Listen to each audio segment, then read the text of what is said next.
சகோதரர் R Stanley மோகன் அவர்கள் கடந்த 43 வருடங்களாக ரோமர் 15:21 படி கிறிஸ்துவை தங்கள் வாழ்க்கையில் ஒருமுறை கூட அறிந்திராத மக்களுக்கு இயேசுவை அறிவித்தும் சமூக நலப்பணிகள் மூலமாக கர்த்தருடைய நாமத்தை மகிமைப்படுத்தியும் வருகிறார். வருடத்திற்கு 2 முறை வட இந்தியா சென்று கர்த்தருடைய ஊழியத்தை செய்து வருகிறார். திருச்சபைகளிலும் எழுப்புதல் கூட்டங்களிலும் வாலிபர் மத்தியிலும் கர்த்தருடைய செய்தியை ஜெபத்துடன் பகிர்ந்து வருகிறார். இதோ அவருடைய செய்தி.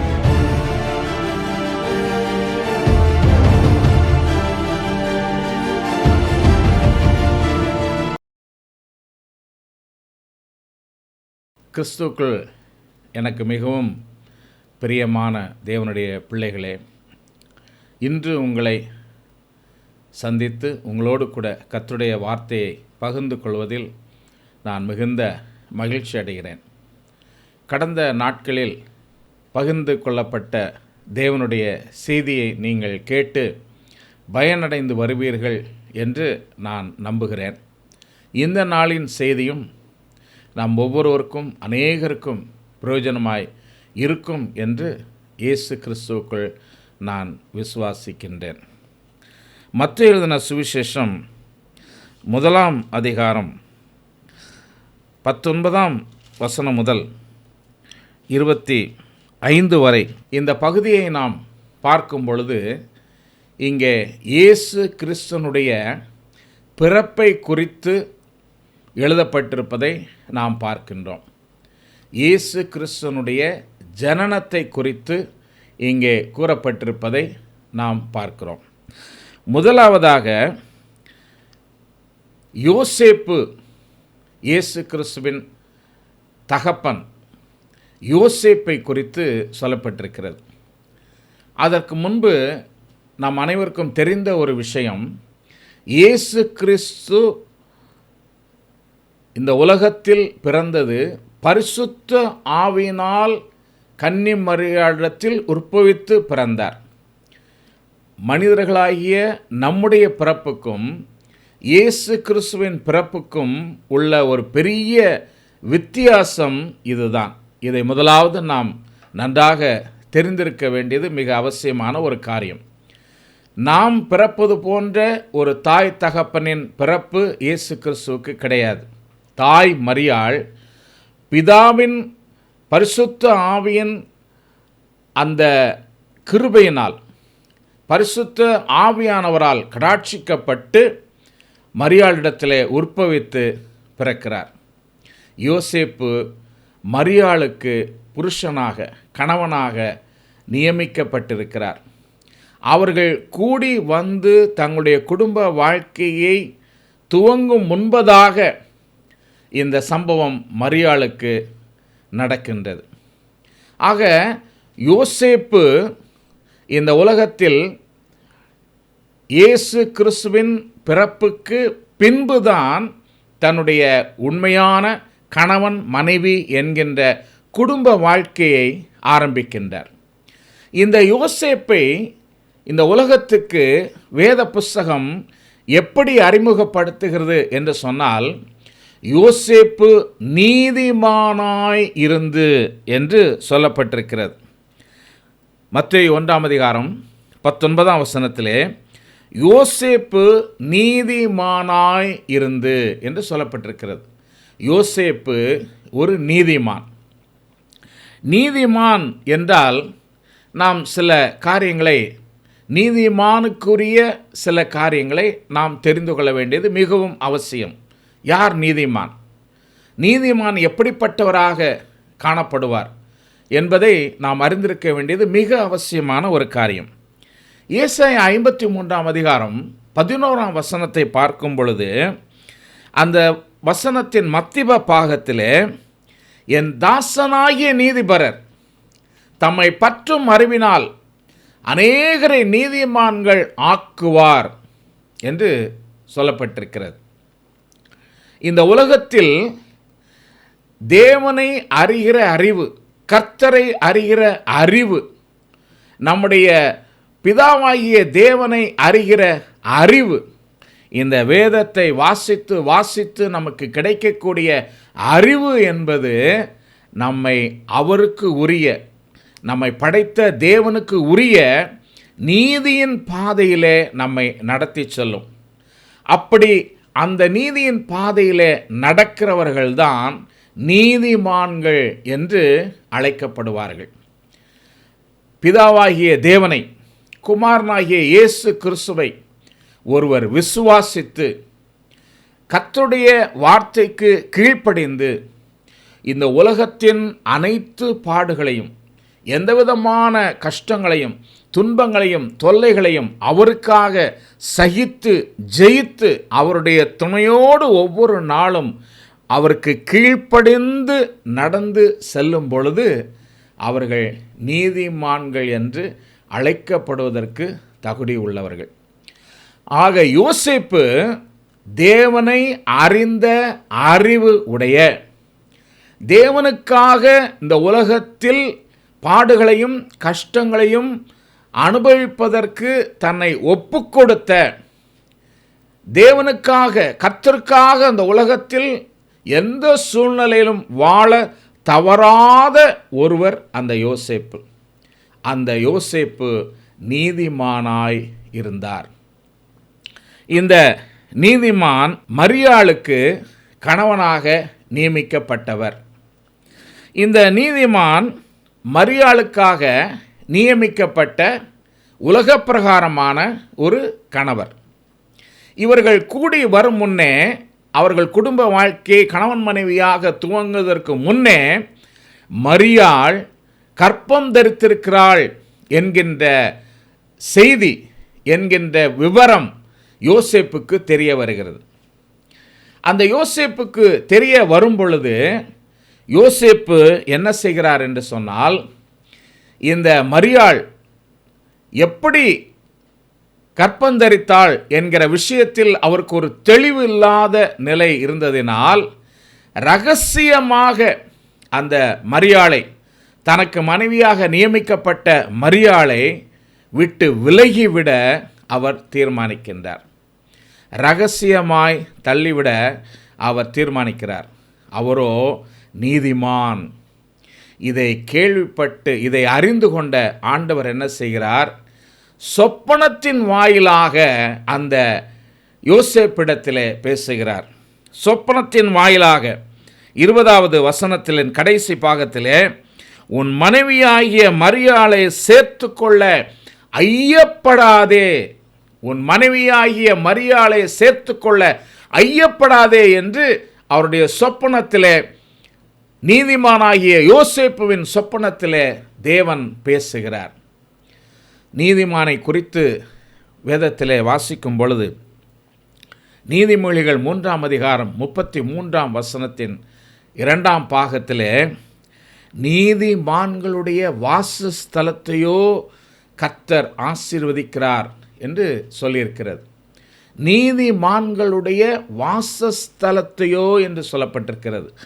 நீதிமான்களுடைய வீடு என்று சொல்லவில்லை, நீதிமான்களுடைய வாசஸ்தலம்.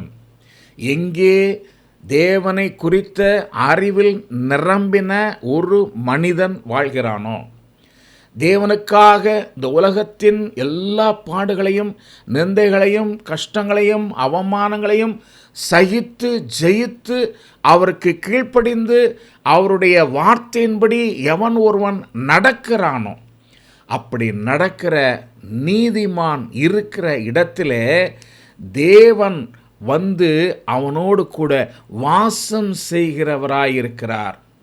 ஆகவேதான் நீதிமான் இருக்கிற இடத்தை நீதிமான்களின் வாசஸ்தலத்தையோ என்று சொல்லியிருக்கிறது.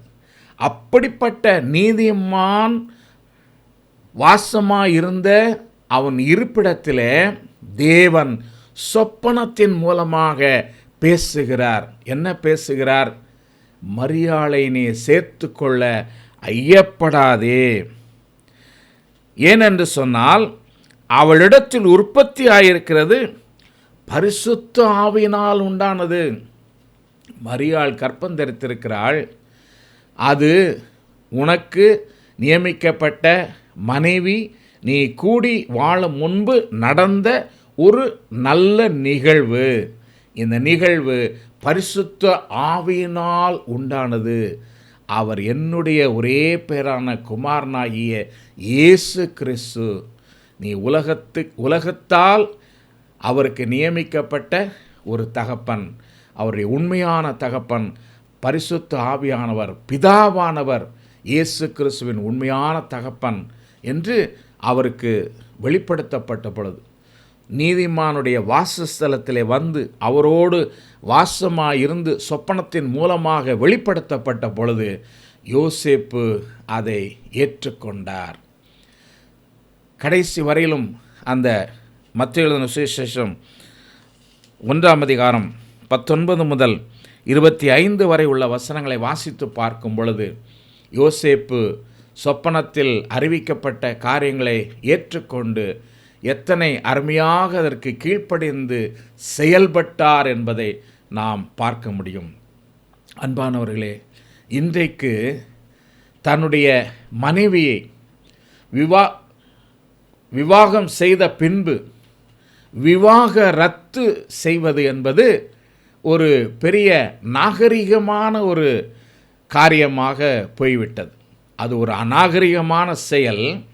ஆனால் இன்றைய நாகரிக உலகத்தில் அது ஒரு சர்வசாதாரணமான, இன்னும் சொல்லப்போனால் ஒரு ஸ்டைல், ஒரு நாகரிகமாகவே மாறிவிட்டது. பெரிய பிரபலங்கள் இந்த நூற்றாண்டில் என்ன செய்கிறார்கள்? நாம் எதிர்பாராத இவ்வளோ பெரிய நல்ல மனிதன் அவருடைய மனைவியிடத்திலிருந்து பிரிந்து விட்டாரா என்று ஆச்சரியப்படும் அளவுக்கு, அதுவும் திருமணமாகி ஒரு சில நாட்கள், ஒரு சில மாதங்கள், ஒரு சில வருடங்கள் என்றெல்லாம் அல்ல, 20-30 வருடங்கள் கழித்து பெரிய பிரபலங்கள் விவாகரத்து அறிக்கையை வெளியிடுகிறார்கள். நல்லவர்கள், யோக்கியமானவர்கள் என்று அநேகரால் மதிக்கப்பட்டவர்களுடைய வாழ்க்கையில் இது நடக்கிறது என்பது வேதனையான ஒரு காரியம். அது மட்டுமல்ல, இந்த நாளிலே என்ன என்று சொன்னால், கிறிஸ்தவ ஊழியர்களுடைய வாழ்க்கையிலும் கூட இந்த சம்பவம், இந்த துர்சம்பவம் நடப்பது மிகுந்த அவமானத்துக்குரிய ஒரு காரியம். இது கிறிஸ்துவை அவமானப்படுத்தும் ஒரு செயல், இயேசு கிறிஸ்துவை அவமானப்படுத்தும் செயல். ஏனென்று சொன்னால், சமீபத்தில் ஒரு ஊழியர், நான் முஸ்லீம் மதத்தில் இருந்து நான் இயேசு கிறிஸ்துவை ஏற்றுக்கொண்டு கிறிஸ்துவுக்காக நான் ஊழியம் செய்கிறேன் என்று சொல்லி நவ நாகரீகமான கவர்ச்சிகரமான ஊழியத்தை பாடல் மூலமாக ஆடி பாடி துதித்து பல இடங்களுக்கு சென்று பெரிய கலக்கினார். சமீபத்தில் அவருடைய மனைவியிடத்திலிருந்து விவாகரத்து பெறுவதற்காக அவர் கோர்ட்டிலே நிற்கிறார் என்று, நீதிமன்றத்திலே நிற்கிறார் என்று புகைப்படங்களெல்லாம் வெளியே வர ஆரம்பித்தது. கிறிஸ்துவுக்குள் அன்பானவர்களே, இது என்ன செயல் என்று சொன்னால், இது இயேசு கிறிஸ்துவையே தான் ஏற்றுக்கொண்டு ஊழியம் செய்து பிரபலமாகுவதற்கு காரணமாக இருந்த இயேசு கிறிஸ்துவையே அவமானப்படுத்தும் செயலாக இது பார்க்கப்படுகிறது. இன்னும் ஒருவர், நான் இந்து குடும்பத்திலிருந்து வந்து இயேசு கிறிஸ்துவை ஏற்றுக்கொண்டேன், நான் ஊழியம் செய்கிறேன் என்று சொல்லி ஆயிரக்கணக்கான லட்சக்கணக்கான மக்களை கூட்டி கூட்டங்களையெல்லாம் நடத்தி மிக பிரபலமாகி, ஆனால் தேவன் சொல்லாத காரியங்களை எல்லாம் தீர்க்க தரிசனமாக சொல்லி அவருடைய வார்த்தையை கேட்க கூடுகிற மக்களை தவறான பாதைக்கு நேராக வழிநடத்துகிற பிரசங்கி. இதுவும் என்ன என்று சொன்னால், இயேசு கிறிஸ்துவையே அவமானப்படுத்தும் செயல். இது நீதியின் பாதையா? இவர்கள் நீதிமான்களா? நாம் யாரையும் நியாயம் தீர்க்க இங்கே வாதாட வேண்டிய அவசியமில்லை. வேத புஸ்தகத்திலே சொல்லியிருக்கிறது, யோசேப்பு நீதிமானாய் இருந்து அவமானப்படுத்த மனமில்லாமல் தனக்கு நியமிக்கப்பட்ட மரியாள் தான் கூடி வந்து வாழும் முன்பே கர்ப்பம் தரித்தது தெரிந்தபடியினால் இரகசியமாய் தள்ளிவிட மனதாயிருந்தான். இந்த நல்ல அவனுடைய யோசனையினால், அந்த இரகசியமாக தள்ளிவிட வேண்டும் என்கின்ற அந்த நல்ல செயலினால் என்ன ஆயிற்று? சொப்பனத்திலே வந்து தேவன் அவனுடைய சந்தேகங்களுக்கு விடை கொடுத்து அவனை அவருடைய சித்தத்திற்கு கீழ்ப்படிந்து கடைசி மட்டும் தன்னுடைய சித்தத்தை நிறைவேற்ற அவனை பயன்படுத்தினார். அந்த யோசேப்பு அதற்கு முழு ஒத்துழைப்பு கொடுத்தார். இந்த நாளிலே யோசேப்பிடத்திலிருந்து ஒன்றை நாம் கற்றுக்கொள்ள வேண்டும். நாம் யாரையும் அவமானப்படுத்தும் செயலிலே நாம் இறங்கக்கூடாது. நம்முடைய மனைவியை நாம் விட்டு பிரிவது என்பது மட்டும் அவமான செயல் என்று அல்ல. இயேசு கிறிஸ்துவை எங்கெல்லாம் நாம் இழுக்குக்கு உட்படுத்துகின்றோமோ, அவருடைய நாமத்துக்கு தூஷணத்தை கொண்டு வரும் செயல்களை செய்கிறோமோ, அது கிறிஸ்தவத்தையும் கிறிஸ்துவையும் அவமானப்படுத்தும் செயல். இன்று அது பெருகி போயிற்று. திருச்சபைகளிலே பெருகி போயிற்று. எதற்கெடுத்தாலும் கொண்டு போய் உலக பிரகாரமான நீதிமன்றத்திலே வழக்குகளை தொடுப்பது, ஒருவர் மீது ஒருவர் உண்மையும் பொய்யும் கலந்த எல்லா காரியத்தையும் சேற்றை வாரி இறைப்பது, இதெல்லாம் யாரை அவமானப்படுத்தும் செயல்? இயேசு கிறிஸ்துவை அவமானப்படுத்தும் செயல். அப்படிப்பட்ட செயல் செய்கிறவர்கள் நீதிமான்கள் அல்ல, இன்னும் அவர்கள் பாவிகளாகவே இருந்து கொண்டிருக்கிறார்கள். அவர்கள் எந்த பெரிய ஸ்தானத்தில் இருந்தாலும் சரி, அவர்கள் எந்த பெரிய ஊழியர்களாக இருந்தாலும் சரி, அவர்கள் எந்த பெரிய பிரபலங்களாக இருந்தாலும் சரி, எவ்வளவு பெரிய கோடீஸ்வரர்களாக இருந்தாலும் சரி, எவ்வளவு பெரிய காணிக்கைகளை ஆண்டவருக்கு அள்ளி தூக்கி வீசினாலும் சரி, அவர்கள் தேவனுடைய பார்வையில் பாவிகள், நீதிமான்கள் அல்ல. இந்த யோசேப்பு நீதிமானாக இருந்தபடினாலே, அந்த யோசேப்பு ஆண்டவருடைய கண்களிலே தயவு கிடைத்த ஒரு நீதிமானாக இருந்தபடியினாலே, அந்த தேவன் அந்த இயேசு கிறிஸ்துவாகிய தன்னுடைய ஒரே பெயரான குமாரனுக்கு உலக தகப்பனாக அவரை தெரிந்து கொண்டு அவரோடு கூட இடைப்பட்டு சொப்பனத்திலே அவருடைய சந்தேகத்தை நிவர்த்தி செய்து தன்னுடைய சித்தத்தை நிறைவேற்றுவதற்கு அவரை கீழ்ப்படிய செய்கிறார். சங்கீதங்களின் புஸ்தகம் 34ஆம் அதிகாரம் 15ஆம் வசனத்திலே சொல்லப்பட்டிருக்கிறது, நீதிமான்கள் மேல் ஆண்டவர் நோக்கமாயிருக்கிறார், அவர்கள் கூப்பிடுதலுக்கு அவருடைய செவி திறந்திருக்கிறது.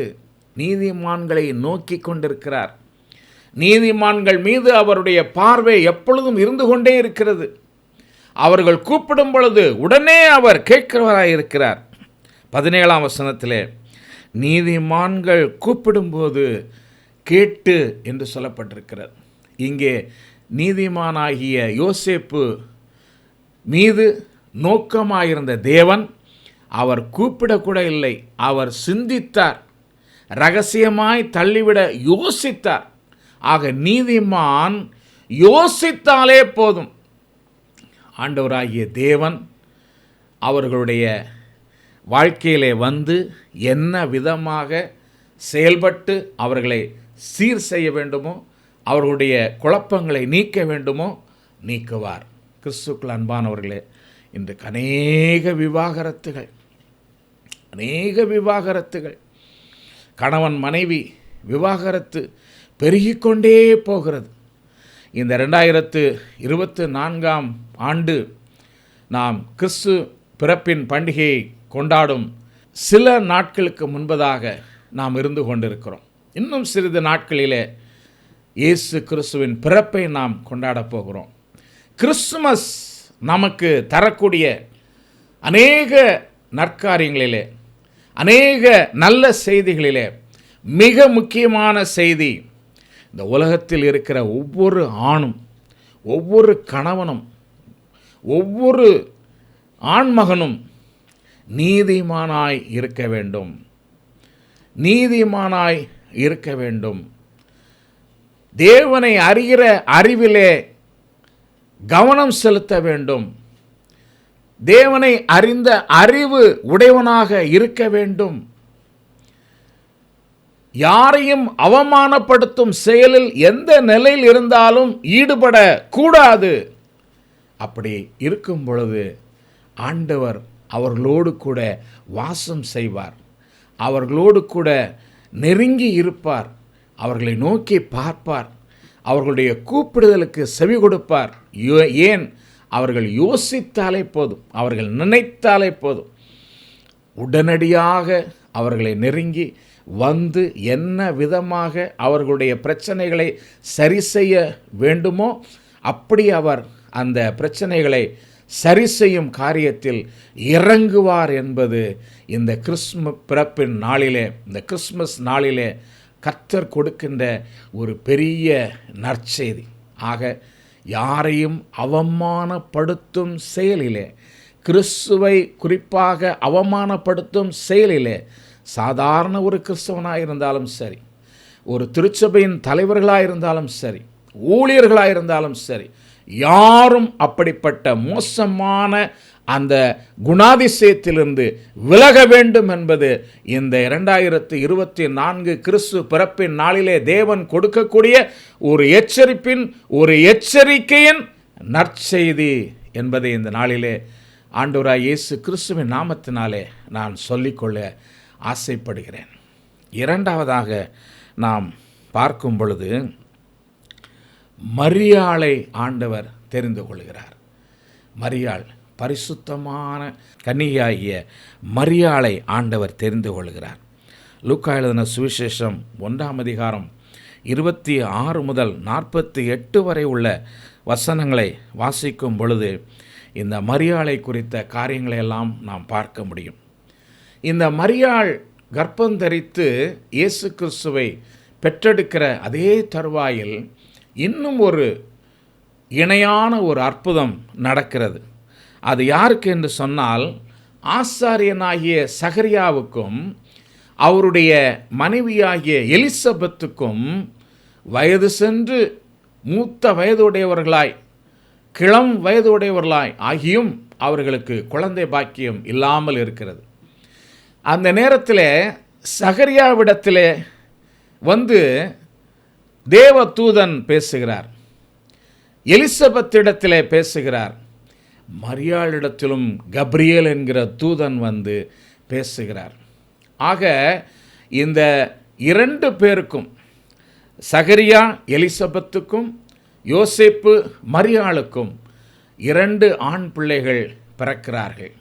2 பேரும் தேவனுடைய கிருபையினால், கிருபையின் ஈவாக சகரியா எலிசபெத்துக்கும் தேவ ஆவியானவரால், பரிசுத்த ஆவியானவரால் உற்பவித்து பிறந்தவராக இயேசு கிறிஸ்துவும் இந்த உலகத்தில் அடியெடுத்து வைக்கிறார்கள். கிறிஸ்துக்குள் அன்பானவர்களே, இன்றைக்கு உள்ள வாலிப பிள்ளைகள், இன்றைக்கு உள்ள வாலிப பெண்கள் தேவனுடைய பார்வையிலே எப்படிப்பட்டவர்களாக இருக்கிறார்கள்? பரிசுத்தமுள்ள கன்னிகைகளாக காணப்படுகிறார்களா? திருமணத்திற்கு முன்பு ஒவ்வொரு கன்னிகையின் வாழ்க்கையும் எப்படிப்பட்டதாக இருக்கிறது? தேவதூதன் வந்து எலிசபெத்திடத்திலே, மரியாளிடத்திலே நேரடியாக பேசுகிறான். யோசேப்பிடத்திலே சொப்பனத்தில் தான் பேசப்பட்டது. ஆக இந்த கன்னிகைகள், இந்த அருமையான எலிசபெத்தின் மூத்த வயதுடைய, அதிக வயதுடைய, கிளம் வயதுடைய அந்த எலிசபெத் என்கிற மனைவியும் ஆண்டவருக்கு முன்பதாக பரிசுத்தமான தேவ பெண்களாய், தேவ பிள்ளையாய் அவர்கள் காணப்பட்டார்கள். இந்த நவநாகரீக உலகத்தில், இந்த நாட்களிலே எத்தனை ஆண் நண்பர்கள் ஒவ்வொரு இளம் வயது பெண்களுக்கும் காணப்படுகிறார்கள். அவர்களுக்கு ஒரு பேரெல்லாம் கூட வைத்துக் கொள்கிறார்கள். பெஸ்டி என்று சொல்கிறார்கள், ஃப்ரெண்ட் அண்ட் பாய் ஃப்ரெண்ட் என்று சொல்கிறார்கள். ஆக கலாச்சாரம், இன்றைய கலாச்சாரம் வாலிப பெண்கள் மத்தியிலே மிக மோசமாக தலைவிரித்தாடி கொண்டிருக்கிறது. இங்கே மரியாளை குறித்து பார்க்கும் பொழுது லூக்கா எழுதின சுவிசேஷம் 1ஆம் அதிகாரம் 28-45 ஆகிய வசனங்களிலே, லூக்கா 1ஆம் அதிகாரம் 28-45 ஆகிய வசனங்களிலே கிருபை பெற்றவள், ஆசீர்வதிக்கப்பட்டவள், கிருபை பெற்றவள், ஆசீர்வதிக்கப்பட்டவள் என்று மரியாளை குறித்து சொல்லப்படுகிறது. மரியாள் என்ன சொல்லுகிறாள்? நான் பாக்கியவதி என்று சொல்லுகிறாள். நான் பாக்கியவதி. பிதாவாகிய தேவனுடைய ஒரே பேரான குமாரனாகிய இயேசு கிறிஸ்துவை, இந்த உலகத்துக்கு இரட்சிப்பை கொடுக்க வந்த பாலகனை என் வயிற்றில் சுமந்து பெற்றெடுக்க நான் தெரிந்து கொள்ளப்பட்ட ஒரு பெரிய பாத்திரம். நான் ஒரு பாக்கியவதி. அந்த மரியாள் இந்த உலகத்துக்கு கிருபை பெற்றவள், ஆசீர்வதிக்கப்பட்டவள், கிருபை பெற்றவள், தேவனால் தெரிந்து கொள்ளப்பட்ட ஒரு பெரிய கிருபை. எத்தனையோ பேர் இருந்திருக்கலாம் இவளைப் போல பரிசுத்த கன்னிகையாக. ஆனால் தேவனுடைய கண்கள் இந்த மரியாளை தெரிந்து கொண்டது ஒரு சுத்த கிருபை. அது ஒரு பெரிய ஆசீர்வாதம். இந்த உலகம் இருக்கும் வரையிலும் இந்த மரியாளுடைய பெயர் சொல்லப்படும். இந்த மரியாளுடைய பெயர் சொல்லப்படும். ஆக இந்த மரியாள் அப்படிப்பட்ட ஒரு பெரிய ஆசீர்வாதத்திற்காக தேவனால் தெரிந்து கொள்ளப்பட்ட ஒரு கன்னிகை. மட்டுமல்ல, அந்த மரியாளே சொல்லுகிறாள், இது எனக்கு கிடைத்த ஒரு பெரிய பாக்கியம் என்று சொல்லுகிறாள். என்று அநேக பெண்களுக்கு இன்றைக்கு இருக்கிற உணவு பழக்க வழக்கம், இன்றைக்கு இருக்கிற மருத்துவம், இன்றைக்கு இருக்கிற ஒரு உலக ஆசாபாசத்தினுடைய ஆழத்திற்கு சென்று அனுபவிக்கும் ஒரு கேவலமான வாழ்க்கை, இவைகளின் காரணமாக குழந்தை பிறப்பு என்பது அரிதாகி போய்விட்டது. குழந்தை பிறப்பு என்பது அரிதாகி போய்விட்டது. திருமணமான பின்பு எத்தனை ஆண்டுகள் குழந்தை பேற்றை தள்ளி போடலாம், என்ன மருந்துகளை உண்டு அதை நாசம் செய்யலாம். திருமணம் ஆகும் முன்னே கர்ப்பம் தரித்து விட்டால் அந்த கர்ப்பத்தை எப்படியெல்லாம் கலைத்து நாசம் செய்யலாம் என்கிற சாபத்துக்கு ஈடான அநேக துர்க்காரியங்களை, அநேக மோசமான காரியங்களை, கேவலமான வாழ்க்கையை இன்று பெண் சமுதாயம் வாழ்ந்து கொண்டிருக்கிறது. பெண் சமுதாயம் வாழ்ந்து கொண்டிருக்கிறது. எத்தனை பெண்கள் என்ன குழந்தை என்பதை தெரிந்து கொண்டு இன்றைய மருத்துவத்தின் மூலமாக ஏதோ ஒரு வழியில் திருட்டுத்தனமாக தெரிந்து கொண்டு, எனக்கு இந்த பிள்ளை வேண்டாம், அந்த பிள்ளை தான் வேணும், அப்படிப்பட்ட பிள்ளை வேண்டாம், இப்படிப்பட்ட பிள்ளை தான் வேண்டும், ஆண் பிள்ளைதான் வேண்டும், பெண் பிள்ளைதான் வேண்டும், இந்த நேரத்தில் தான் பிறக்க வேண்டும் என்றெல்லாம் இந்த உலகத்தில் அந்த பிள்ளை பேற்றை கொச்சைப்படுத்தி வைத்திருக்கிற ஒரு காரியத்தை நாம் பார்க்கிறோம். ஆகவே பெண் சமுதாயம் இன்றைக்கு, வாலிப பிள்ளைகள் இன்றைக்கு கிருபை இழந்து, ஆசீர்வாதங்களை இழந்து, பாக்கியங்களை, குழந்தை பெறும் ஸ்லாக்கியத்தையும் பாக்கியத்தையும் கூட இழந்து காணப்படுகிற ஒரு அவல நிலையை நாம் பார்க்கிறோம். ஆனால் இங்கே வயது முதிர்ந்த மலடியாக இருந்த அந்த எலிசபெத்தும் யோவான் ஸ்நானகன் என்கின்ற தேவனுக்காக இந்த உலகத்தில் பெரிய காரியங்களை செய்ய, தேவனுக்காக இந்த உலகத்தில் பாடுகளை அனுபவிக்க வந்த ஒரு அருமையான அற்புத புதல்வனை பெற்றெடுக்கிறார்கள். அந்த சகரியா அதை நம்ப முடியாமல் போனபோது அவனுடைய வாய் ஊமையாக்கப்படுகின்றது. அந்த யோவான் ஸ்நானகனுடைய பெயரை என்ன பெயர் சூட்ட வேண்டும் என்று சொல்லப்படும் பொழுதுதான் இந்த சகரியாவின் வாய் திறக்கப்படுகிறது. யூதர்கள் தங்களுடைய தகப்பனாரின் பெயரை தழுவிய ஒரு பெயரை பிள்ளைகளுக்கு வைப்பார்கள். ஆக இந்த யோவான் ஸ்நானகனின் பிறப்புக்கு பின்பு அவருக்கு பெயர் சூட்ட சகரியா என்கிற பெயரை வைக்க முற்படும் பொழுது இந்த அருமையான சகரியா வாயை திறந்து, இல்லை, தேவ தூதன் சொன்னது போல அவருக்கு யோவான் என்கின்ற பெயரை சூட்ட வேண்டும் என்று சொல்லுகிற நேரத்திலிருந்து தான் அவருடைய வாய் திறக்கப்படுகிறது. எலிசபெத்தும் மரியாளும் ஒருவரை ஒருவர் வாழ்த்தி பரிசுத்த ஆவியினாலே அவர்களுடைய கர்ப்பத்தில் இருந்த அந்த எலிசபெத்தின் கர்ப்பத்தில் இருந்த பிள்ளை துள்ளி குதித்து ஆனந்த களிப்பை அடைகிறார்கள். கிறிஸ்துவுக்குள் அன்பானவர்களே, மரியாள் இந்த உலகத்தில் கிருபை பெற்றவள், ஆசீர்வதிக்கப்பட்டவள், பாக்கியவதி. யோசேப்பு நீதிமான். ஆக நீதிமானுக்கும் கிருபை பெற்று ஆசீர்வதிக்கப்பட்ட பாக்கியவதிக்கும் இந்த உலகத்திலே கணவன் மனைவியாக வாழும் ஒரு பாக்கியம், ஒரு பெரிய வாய்ப்பு கிடைக்கின்றது. இன்றைய கணவனும் இன்றைய மனைவியும் இந்த உலகத்தில் அநேக திருமணங்கள் நடக்கின்றது. கணவன் எப்படிப்பட்டவராயிருக்கிறார், மனைவி எப்படிப்பட்டவராயிருக்கிறார், சற்று யோசித்து பார்ப்போம். கிறிஸ்து பிறப்பின் நாளிலே கிறிஸ்துமஸை சந்தோஷமாக கொண்டாடுகிற இந்த காலத்திலே உண்மையான சந்தோஷம் ஒவ்வொரு குடும்பத்திலும் இருக்க வேண்டும் என்று சொன்னார். ஒவ்வொரு குடும்பத்திலும் தேவனுடைய உண்மையான சந்தோஷமும் களிப்பும் இந்த கிறிஸ்து பிறப்பின் காலத்திலே காணப்பட வேண்டும் என்று சொன்னால் தகப்பன் நீதிமானாய் இருக்க வேண்டும், தாய் கிருபை பெற்று ஆசீர்வதிக்கப்பட்ட பாக்கியவதியாய் காணப்பட வேண்டும். அப்படிப்பட்ட கணவனும் அப்படிப்பட்ட மனைவியும் இருப்பார்கள் என்று சொன்னால் பிள்ளைகள் நிச்சயமாக எப்படிப்பட்டவர்களாக இருப்பார்கள்? இயேசு கிறிஸ்துவை போன்ற இம்மானுவேலர்களாய் இந்த உலகத்தில் பிறந்து கொண்டே இருப்பார்கள். கிறிஸ்துவுக்குள் அன்பானவர்களே, திருமணத்தின் போது ஆலயத்திலே கணவனுக்கும் மனைவிக்கும் போதகர் மாங்கல்யம் எல்லாம் தாலியெல்லாம் கட்டி முடித்த பின்பு ஆசீர்வதித்து அவர்கள் இருவருக்கும் கையிலே வேத புஸ்தகத்தை கொடுக்கிறார்கள். அருமையான வேத புஸ்தகத்தை அன்பளிப்பாக கொடுக்கிறார்கள். சில சபைகளிலே திருச்சபையின் செயலாளர் அவர்களை வாழ்த்தி சபையின் சார்பாக வேத புஸ்தகத்தை கொடுக்கிறார்கள். எத்தனை கணவன் மனைவி அந்த வேத புஸ்தகத்தை வாசிக்கிறார்கள், இந்த சம்பவங்களை எல்லாம் வாசிக்கிறார்கள். எத்தனை கணவன் மனைவி தினமும் காலையிலும் மாலையிலும் ஜபங்களை ஏறெடுக்கிறார்கள். எத்தனை கணவன் மனைவி ஒழுங்காக ஆலயத்திற்கு செல்கிறார்கள்.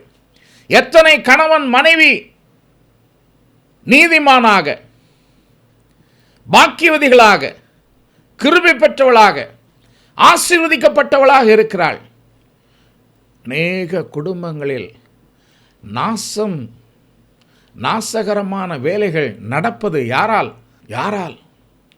யோசித்து பாருங்கள், சிந்தித்து பாருங்கள். விடையை நீங்களே தெரிந்து கொள்ள நான் உங்கள் பக்கமே விட்டு விடுகிறேன். உங்கள் வாழ்க்கை எப்படிப்பட்டதாக இருக்கிறது?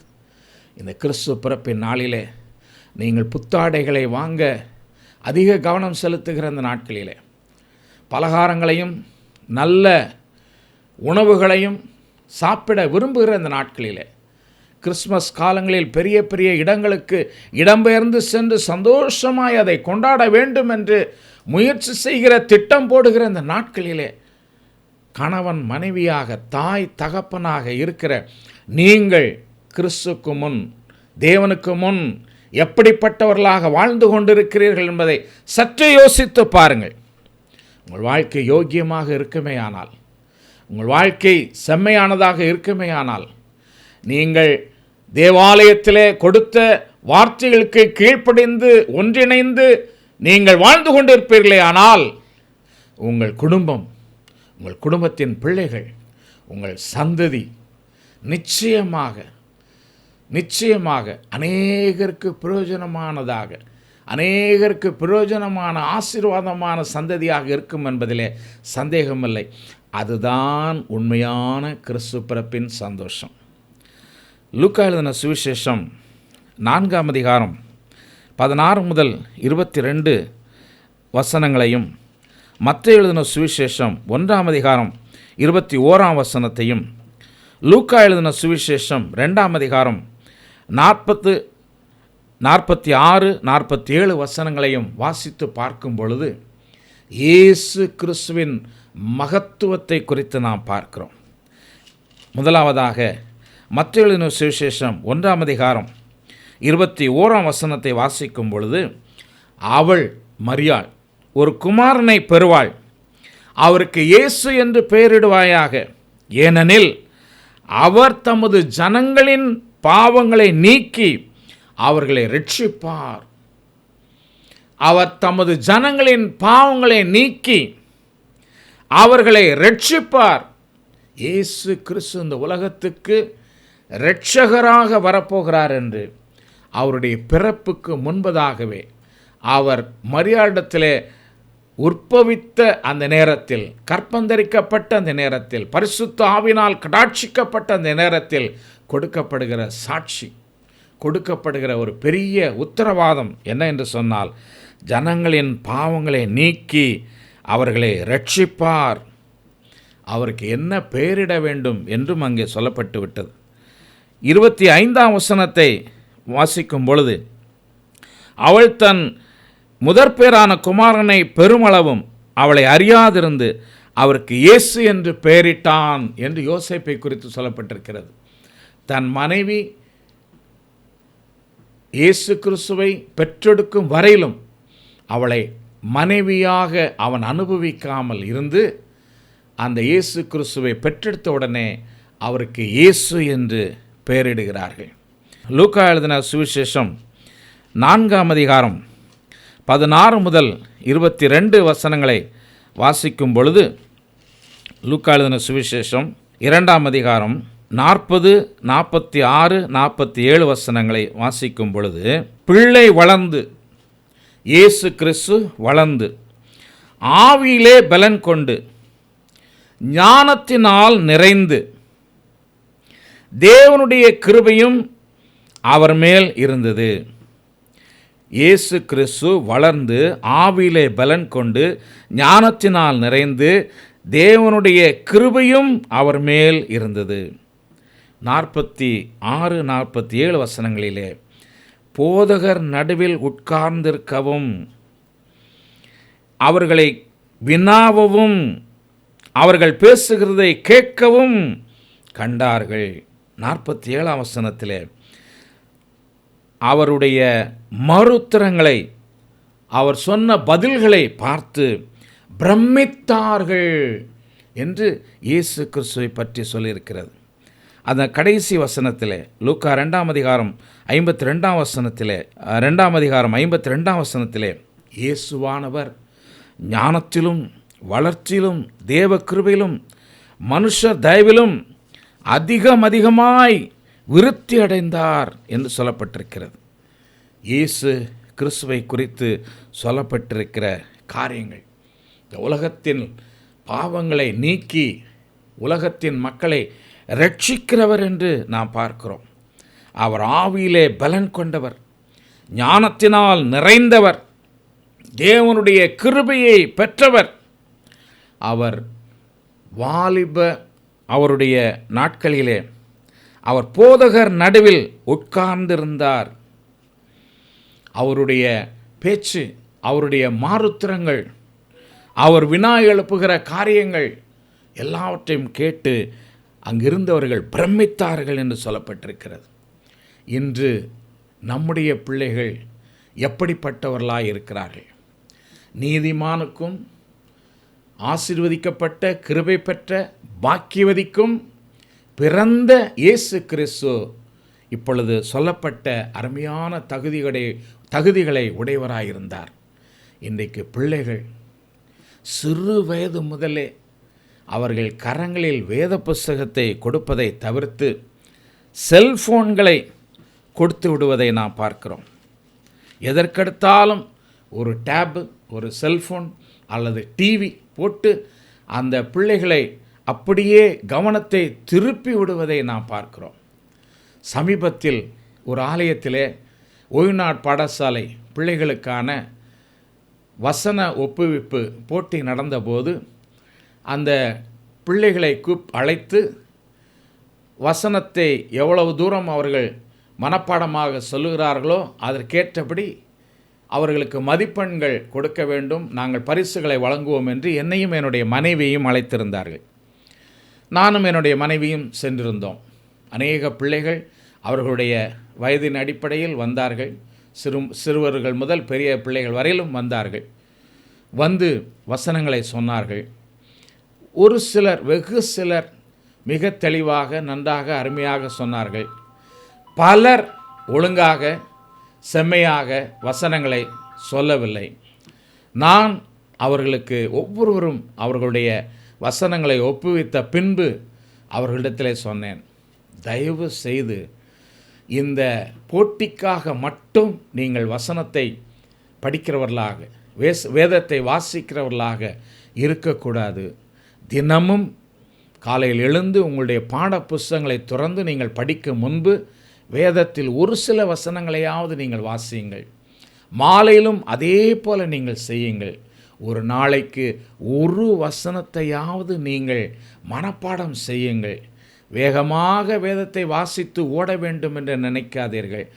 ஆழ்ந்து நீங்கள் வாசிக்கக்கூடிய பகுதி சிறியதாக இருந்தாலும், சுருக்கமாக இருந்தாலும், புரிந்து அறிந்து தெளிவாக பொறுமையாக வேதத்தை வாசிக்கும் பழக்கத்தை இந்த சிறு பருவத்திலே கொண்டு வாருங்கள் என்று சொல்லி ஒவ்வொரு பிள்ளைக்கும் நான் அறிவுரை கூறி வந்தேன்.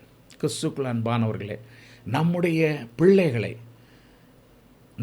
பிள்ளைகளை இயேசு கிறிஸ்துவை போன்ற கிறிஸ்தவ பிள்ளைகளாக இந்த உலகத்துக்கு நாம் கொடுப்பமையானால் அவர்கள் இந்த உலகத்துக்கு செய்யக்கூடிய மகிமையான காரியம் தேவனுக்கு பிரியமான பெரிய காரியங்களாக இருக்கும்.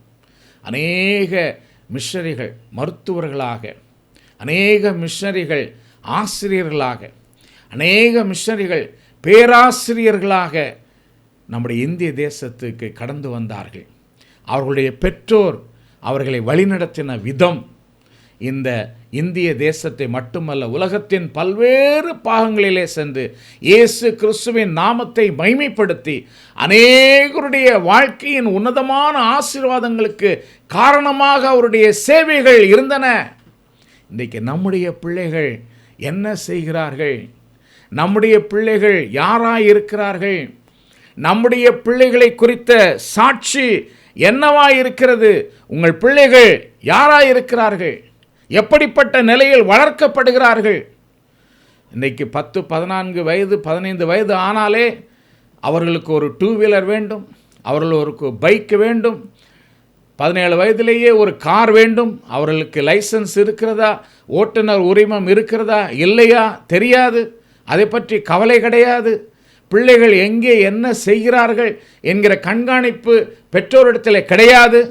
அந்த பிள்ளைகள் எங்கே போய் உட்காருகிறார்கள், யார் மத்தியில் இருக்கிறார்கள், என்ன பேசுகிறார்கள், எதை குறித்து பேசுகிறார்கள், நல்லதை பேசுகிறார்களா, தீயதை பேசுகிறார்களா, நல்ல வார்த்தைகளை கேட்கிறார்களா, கெட்ட வார்த்தைகளை கேட்கிறார்களா, நல்லவைகளை பார்க்கிறார்களா, கெட்டவைகளை தீயவைகளை அவர்கள் பார்த்து அடிமைப்பட்டு போகிறார்களா என்று பெற்றோர் நிறைய பேர் கண்டுகொள்வதில்லை. காரணம், அவர்களே நீதிக்கு புறம்பாக, சாபத்துக்கு ஈடாக திருமண பந்தத்திலே ஏதோ கடமைக்காக இணைக்கப்பட்டவர்கள். கிறிஸ்துக்குள் அன்பானவர்களே, பிள்ளைகள் நிமித்தம் இன்றைக்கு எத்தனையோ பேர் கண்ணீர் வடித்து கொண்டிருக்கிறார்கள். பிள்ளைகள் நிமித்தம் இன்றைக்கு எத்தனையோ பேர் கண்ணீர் வடித்து கொண்டிருக்கிறார்கள்.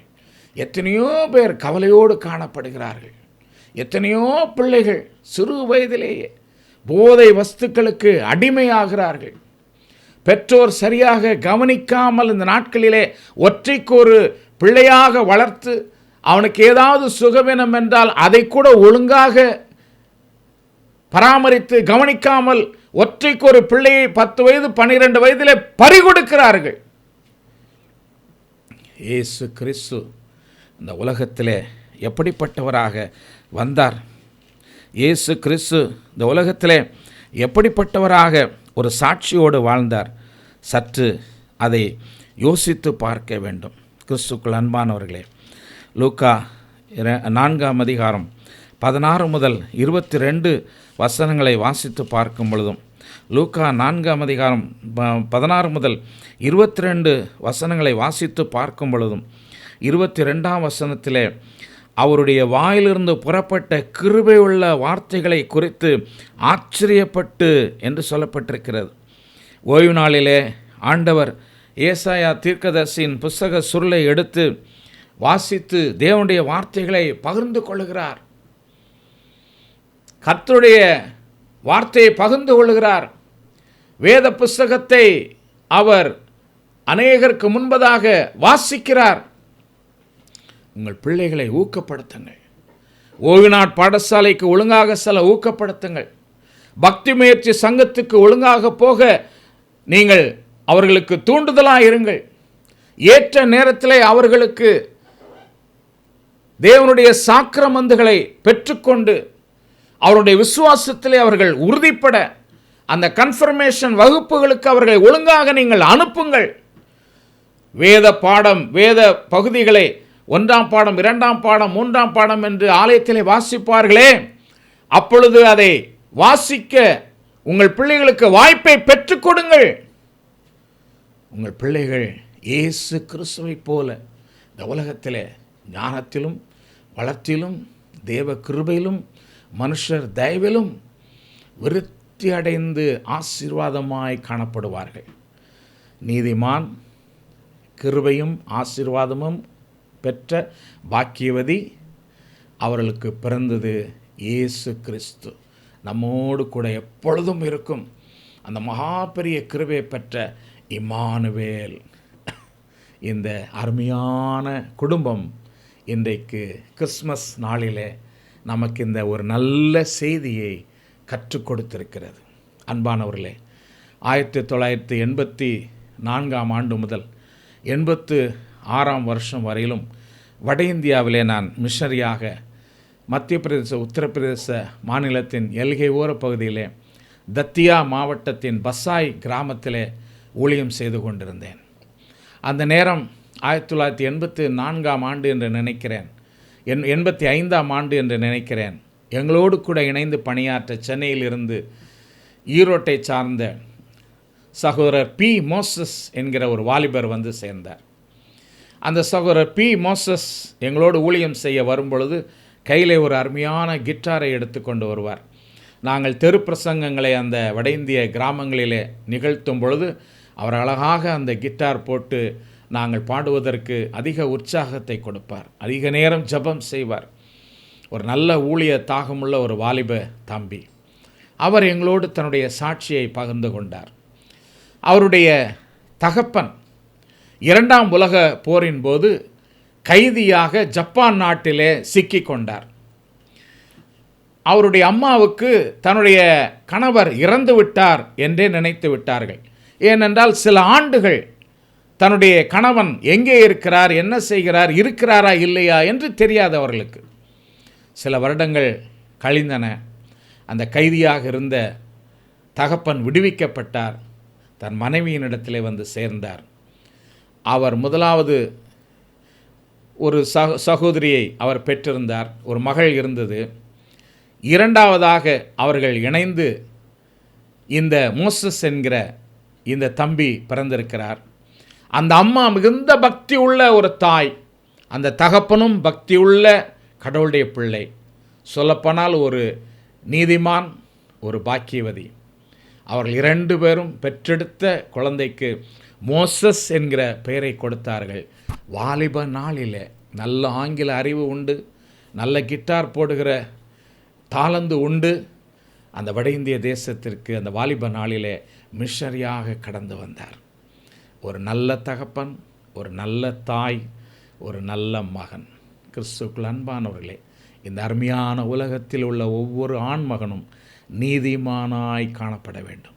இந்த உலகத்தில் உள்ள ஒவ்வொரு பெண்ணும் ஒவ்வொரு ஸ்திரீயும் பரிசுத்தமுள்ள தேவனுடைய பிள்ளையாய் கிருபையும் ஆசீர்வாதமும் பெற்ற பாக்கியவதிகளாய் இருக்க வேண்டும். அப்படி என்று சொன்னால் இந்த உலகத்தில் பிறக்கும் அவர்களுடைய பிள்ளைகள் இந்த உலகத்துக்கு எவ்வளவு பிரயோஜனமாய், எவ்வளவு ஆசீர்வாதமாய், எவ்வளவு பயனுள்ளவர்களாய் தேவனால் பயன்படுத்தப்படுவார்கள் என்பது ஒரு மிகப்பெரிய ஒரு ஆசீர்வாதமான ஒரு காரியம். இந்த ஆசீர்வாதத்தை ருசித்த குடும்பங்களில், இந்த அனுபவங்களில் வாழும் குடும்பங்களில் மட்டுமே ஒரு உண்மையான கிறிஸ்து பிறப்பின் சந்தோஷமும் கிறிஸ்மஸ் கொண்டாட்டமும் இருக்க நியாயம் உண்டு. இல்லை என்று சொன்னால் சாப்பாடு, குடி, பட்டாசு, நல்ல துணி இதோடு முடிந்துவிடும். நீங்களே யோசித்து கொள்ளுங்கள். நீங்கள் இனிமேலாவது எப்படிப்பட்ட குடும்பமாக இருந்து கிறிஸ்துவை மகிமைப்படுத்தி கிறிஸ்துமஸை கொண்டாட வேண்டும் என்பதை நீங்கள் தீர்மானித்துக் கொள்ளுங்கள். நாம் கண்களை மூடி ஜெபிப்போமா? அன்புள்ள நல்ல ஆண்டவரே, இந்த அருமையான 2024 வருடத்தினுடைய இந்த கடைசி மாதத்துக்காக உமக்கு நாங்கள் நன்றி செலுத்துகிறோம். இன்னும் ஒரு சில நாட்களில் நாங்கள் கிறிஸ்து பிறப்பின் பண்டிகையை நாங்கள் கொண்டாடப் போகிறோம். ஆண்டவரே, இந்த செய்தியை கேட்டுக்கொண்டிருக்கிற ஒவ்வொருவரையும் நீர் கண்ணோக்கி பார்த்து ஆசீர்வதியும் தகப்பனே. ஒவ்வொரு ஆண்மகனும் ஒவ்வொரு குடும்ப தலைவனும் நீதிமானாக, ஒவ்வொரு வாலிப பிள்ளையும் ஒவ்வொரு குடும்பத்தின் மனைவியும் துணைவியும் தாயும் கிருபை பெற்றவர்களாக, ஆசீர்வதிக்கப்பட்டவர்களாக, ஆண்டவரே பாக்கியவதிகளாய் காணப்பட நீர் உதவி செய்து அவர்களுக்கு பிறக்கும் குழந்தைகள் இந்த உலகத்துக்கும் குடும்பத்துக்கும் சந்ததிகளுக்கும் மிகுந்த பிரயோஜனமான காரியங்களிலே அவர்கள் ஈடுபடத்தக்கதாக குடும்பங்களை நீர் கட்டி ஆசீர்வதிக்கும்படி நாங்கள் செபிக்கிறோம். இந்த நேரத்தில் விசேஷமாக பிரிந்து கிடக்கும் குடும்பங்களுக்காக செபிக்கின்றோம். ஆண்டவரே, சாட்சியற்ற வாழ்க்கை வாழும் பிள்ளைகளுக்காக நாங்கள் செபிக்கின்றோம். ஆண்டவரே, ஒரு மனதை தாரும். ஆண்டவரே, ஒரு மனதை தாரும், ஒற்றுமைப்படுத்தும். உடைந்த குடும்பங்களை நீர் மீண்டுமாய் இணைக்கும்படி நாங்கள் செபிக்கின்றோம். எந்த ஒரு காரியமாக இருந்தாலும் ஆண்டவரே, உம்முடைய சமூகத்திலே வந்து உம்முடைய ஆலோசனையை கேட்டு, உம்முடைய வார்த்தைகளை கேட்டு, உம்முடைய சமூகத்திலே தங்களுடைய குறைகள் குற்றங்களை அறிக்கை செய்து மன்னிப்பை பெற்று தங்களுக்குள் மீண்டும் ஒரு நல்ல உறவில் இணைந்து நாமத்தை மகிமைப்படுத்தும் ஆச்சரியமான அற்புதத்தை அவர்கள் பெறத்தக்கதாக நீர் கிருபை செய்யும்படி செபிக்கிறோம். ஊழியர்கள் தங்களை நம்பி வருகிற மக்களுக்கு நல்ல உண்மையான தேவனுடைய வார்த்தைகளை கூறத்தக்கதாக நீர் கிருபை செய்வீராக. உம்மை அவமானப்படுத்தும் செயலில் எந்த ஒரு நபரும் ஈடுபடாதபடி ஆண்டவரே, அப்படி செய்து கொண்டிருக்கிறவர்கள் தங்களுடைய தவறுகளை உணர நீர் கிருபை செய்யும்படி நாங்கள் செபிக்கின்றோம். தாங்கள் வேற்று மதத்திலிருந்து வந்திருக்கிறோம் என்று சொல்லி அதை வைத்து அதை ஒரு பிழைப்பாக நடத்தி அதன் மூலமாக ஆண்டவரே அநாகரிகமான காரியங்களை செய்து கூட்டங்களை கூட்டாமல் ஆண்டவரே, சத்தியத்தை சத்தியத்தோடு உண்மையோடு போதித்து தாங்களும் செம்மையாய் இந்த உலகத்துக்கு ஒரு முன்மாதிரியாய் வாழும்படி நீர் கிருபை செய்யும்படி ஜெபிக்கிறோம். இயேசு கிறிஸ்துவின் நாமம் மகிமைப்பட வேண்டுமே தவிர இயேசு கிறிஸ்துவின் நாமம் ஒருபோதும் ஒரு காலம் ஒரு இடத்திலும் ஒரு கிறிஸ்தவனாலும் அவமானப்படுத்தப்படக்கூடாது தகப்பனே. அவ்விதமான ஒரு நல்ல சிறந்த ஒரு குடும்பமாக ஒவ்வொரு குடும்பமும் காணப்பட்டு உம்முடைய கிறிஸ்து பிறப்பின் பண்டிகையை ஆசீர்வாதமாக மற்றவர்களோடு கூட இணைந்து மகிழ்ச்சியோடு கூட தங்களால் இயன்ற நன்மைகளெல்லாம் ஆண்டவரை ஏழை எளியவர்களுக்கு செய்து அர்த்தத்தோடு கொண்டாட நீர் கிருபை செய்வீராக. நீர் அப்படி செய்வதற்காக உம்மை துதிக்கிறோம், உம்மை ஸ்தோத்திரிக்கிறோம். இயேசு கிறிஸ்துவின் பரிசுத்தமுள்ள நாமத்திலே மிகுந்த மனத்தாழ்மையோடும் விசுவாசத்தோடும் எங்கள் ஜெபத்தை ஏறெடுக்கிறோம். ஜெபம் கேளும் எங்கள் ஜீவன நல்ல பிதாவே. ஆமேன், ஆமேன்.